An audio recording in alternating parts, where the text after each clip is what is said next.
It's a privilege to join you, albeit remotely, in these dangerous times which are a threat to our health and well-being. And it is in such a context that we turn to the gospel reading for today. The story of Jesus calming the storm has always been a favorite of the church. Here is a little boat cast about in angry seas, and the early church likened that imperiled boat to their fledgling church trying to survive in turbulent times. They were suffering persecution under the Caesars, Nero, Diocletian, Trajan, and others, and at times it seemed like Jesus was asleep in the boat. But at that crucial moment, before all was lost, Jesus wakes and all is well. And this story brought them immense comfort and hope. Jesus was with them. Why should they lose heart and hope? Mark says that when they set sail, it was towards the end of the day. The sun was setting. They were all in a good mood. Jesus had preached to vast crowds that had gathered.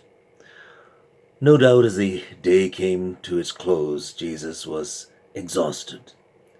He curled up on a bench in the boat and sank into a deep sleep. But there was trouble ahead. The stilled waters began to churn with whitecaps.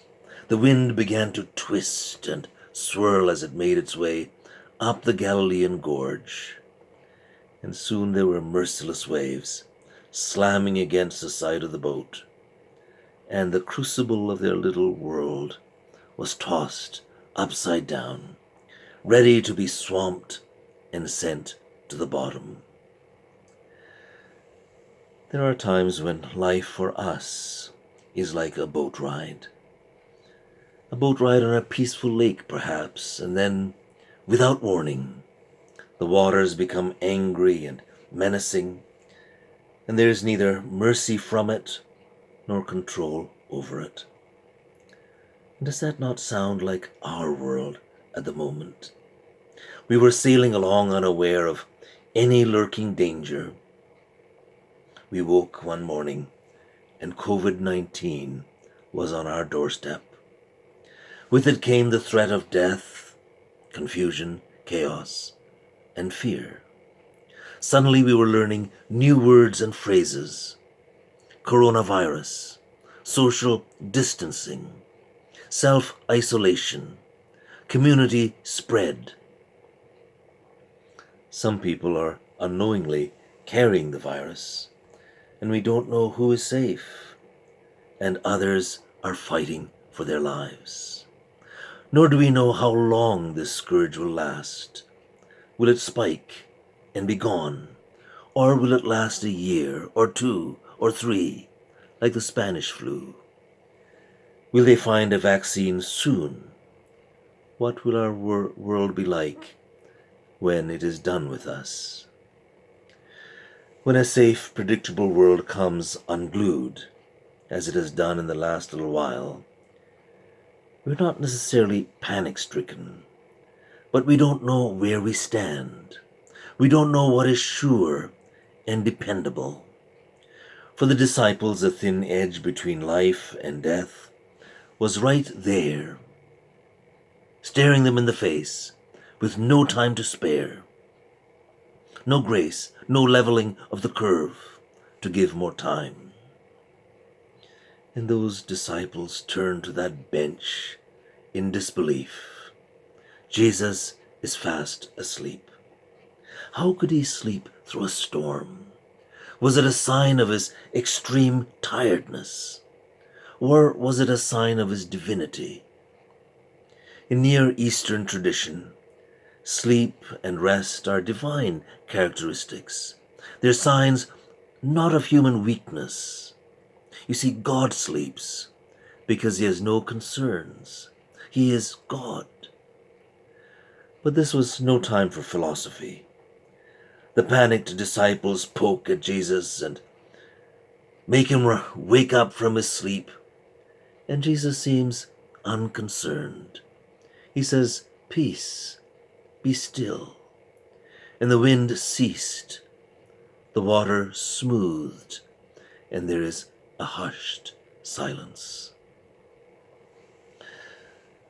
Mark reports in his gospel, Jesus said those words to the sea, but it easily could have been words directed at the disciples.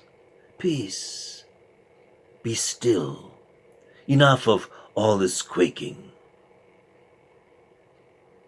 And he said quite directly to the disciples, "Why are you afraid? Have you no faith?" We might ask of Jesus, what does it mean to have faith in the context of danger? Faith does not mean we strut about as if we were invincible. Don't you think there is a difference between courage and cowardice and recklessness? Of course there is.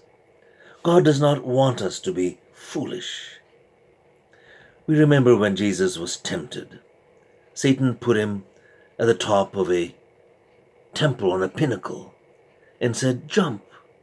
Surely God will send his angels to protect you and give you a safe landing." And Jesus said, "You shall not tempt the Lord your God." Someone sent me a cartoon take of Holman Hunt's famous painting of Jesus knocking at the door. And as he is knocking, he says, "You will have to stop telling your Facebook friends that your life is in my hands. You will have to wash your hands and quarantine just like everybody else."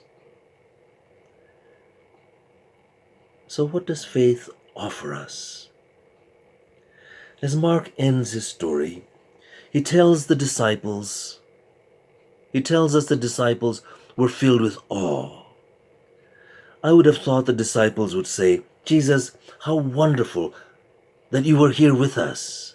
You saved our lives." Instead, they observe, "Who is this, that even the wind and the sea obey him?" They were recognizing that in Jesus, God was present. Jesus reflected God's love and grace and power. As Jesus, so is God. Because of Jesus, we have the conviction that at the heart of the universe is a God of incredible love. And it makes a difference how we live and face the dire unknown. Let me tell you about Millward Simpson. He was born among the Tetons, the soaring, beautiful Tetons of Wyoming. He would later become governor of the state. And he tells of flying a small plane with the pilot, of course, that developed engine trouble. And the pilot announced that they were going to try to make an emergency landing. Millward took the hand of his wife, Lorna, and together they offered a simple statement of faith that often shared. The light of God surrounds us. The love of God enfolds us. The power of God protects us. And the presence of God watches over us. Wherever we are, God is. He said he knew that saying that statement would not make everything turn out all right. It was simply declaring their confidence that living or dying, they were in God's care. You may feel you are in a boat, rocking about in uncertain seas. Certainly that is our experience right now. But remember this, you're not the only person in the boat. There is another called Christ. And secondly, no matter how terrible the storm, You have not been set adrift, forgotten and lost. God reigns. Let earth be glad.